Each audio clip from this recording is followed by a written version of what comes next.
when Evening magazine first started. Do you remember that? You don't. It doesn't matter. She was gorgeous too. Joyce Cole Haywick. My goodness, that's some good stock right there. What is Joyce Cole Haywick? Let's look her up. Joyce Cole Haywick. She's probably from your neck of the woods. Joyce Cole Haywick, so? American critic. I guess she's still doing it. Okay, Wikipedia. Come on, Joyce. UVA. I mean, University of Vermont. Wow, who knew? That's not UVA. It's UVA. Right. That's okay. UVA is in Virginia. She joined in 1978 as a producer for Evening Magazine. Yes, as a matter of fact, she was the first co-host, I think, along with Barry, whatever his name, who's an a-hole. Education. She had cancer. I remember that. They were trying to find her ethnicity. Wayland, Massachusetts daughter, Annalise, probably gorgeous, has sung professionally and can model. Cole Haywick, of course she has. Solo careers. Where is she? What is her heritage? What is the name Cole Haywick? Do you know? No, but you can probably Google Joyce Cole Haywick ethnicity. Website, Joyce'sChoices.com. Cole Haywick Wikipedia. Oh, there you go. Cole Haywick Wikipedia, you get it? Sounds. Okay, so she's got an entertainment website. Okay, Joyce Cole Haywick ethnicity. Joyce Cole Haywick ethnicity. Everything about her nationality just says American that I can find. She's an American. Oh, she was born in Connecticut, obviously. She totally seems like it. Community audition star. I need more on Joyce Cole Haywick. We got to reach out to her. Bridgeport, Connecticut native. Cole Haywick lives in Boston suburb with her husband, architect Andrew Cohen. Yeah, I can't find her. What is, you know what? Tom Shattuck ethnicity. Wasp. I don't think, do they have that? The name Cole Haywick is most widely held in Poland. Okay, that accounts for how beautiful she is. Polish women are beautiful. Wow. Okay. What? Oh, no, Thomas Shattuck. Thomas Shattuck is a DAR Patriot ancestor. Okay. It's a different one. Okay. Do you want me to move on? Yes, I would like to move on. Put this thing out of its misery. Okay, ready? I'm so ready. Okay, Mother Nature. Oh, Fritz has joined in last second. Here we go. Whee! Isn't that great? Fritz is in the chat too. Got to see Fritz again a couple nights ago. Always a source of a force of positivity. I love that. I love that. And he gave us hot sauce that he made himself from his peppers. He said in the chat it's really, really hot after sitting for a day, and that it's like might not be safe. Oh please! I'll have the kids try it then, Fritz. JIB. Okay. BBP. Okay. RICI. Arici. JIB, is that WJIB? I don't know. Let's find out. Hi, Tom and Alice. This is Jason in Baldwinville. Hey, Jason. I was thinking about RICO. So RICO cases were, created to go after the mob. Yep. Essentially a family, with the sole purpose of being able to charge like the head boss. Right. With murder. Have them flip on each other. You got 100 of them in there. Right, and to be able to charge people with things that they didn't directly do or Right. directly contribute to, because they gave a hint to a wink to somebody. Right, and the organization is in the business of illegality. Right. Or whatever. Even if he didn't give the direct order, there has to be. There doesn't even need to be direct evidence that he even knew that a murder was happening within the organization. Right. So I'm curious, how long before Republicans, a Republican DA, uses the same tactic that they're doing down in Georgia? I mean, you got the Bidens. Is he alive?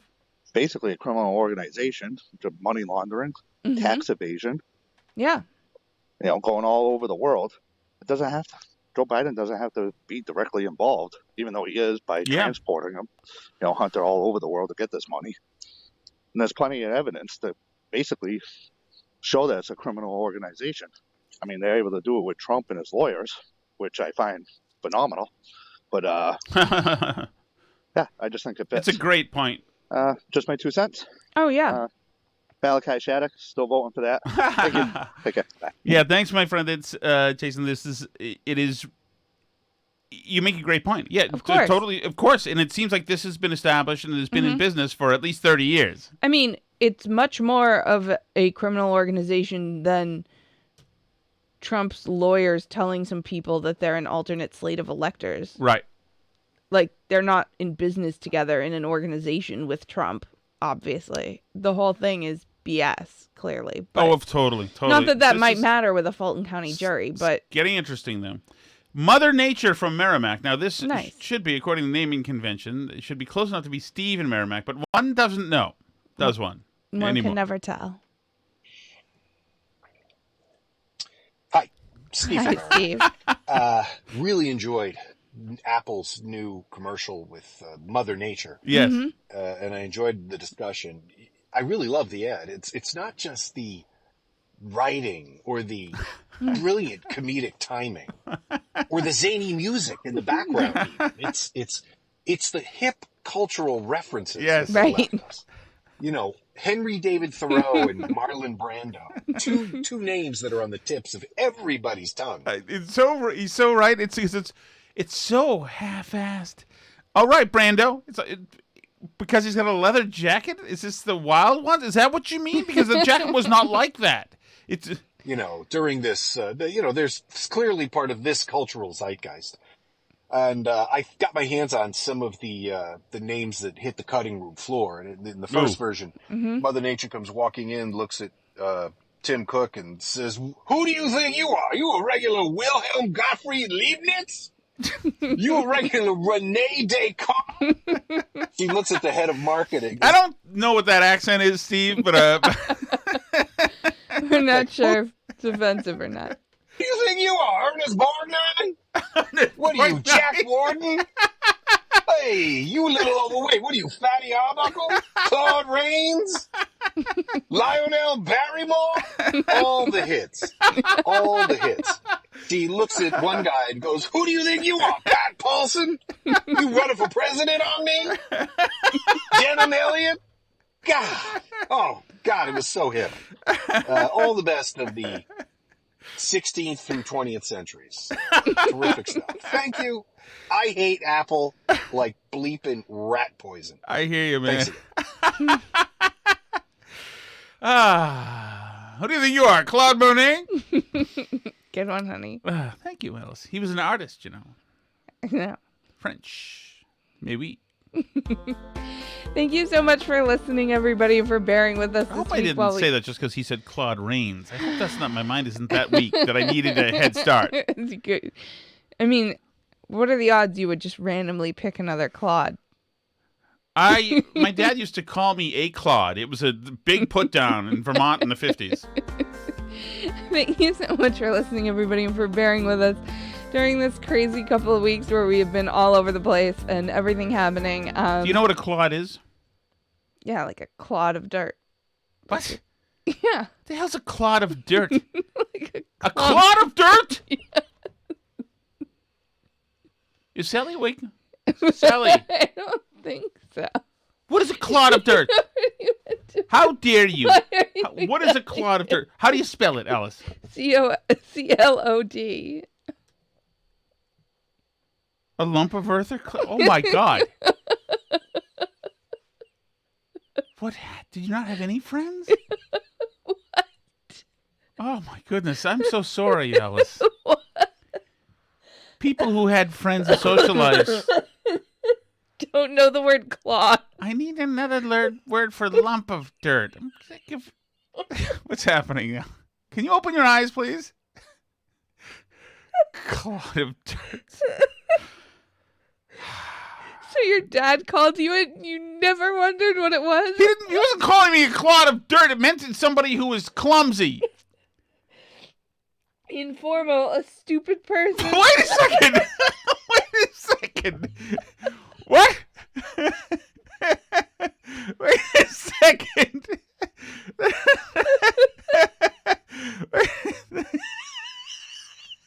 That doesn't seem... There's got to be a third definition, right? That's a little more endearing. I'm glad we cleared this up for you after all these years. Are there any more definitions? Mr. Clod of Dirt. There's no more? That's it. Jesus.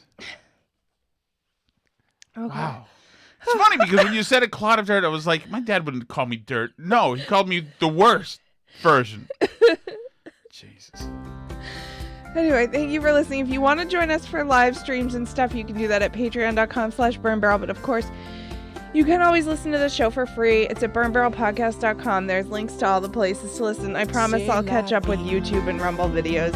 Thank you again, once again, everyone. Oh, ice cream. Ice cream. Ice cream.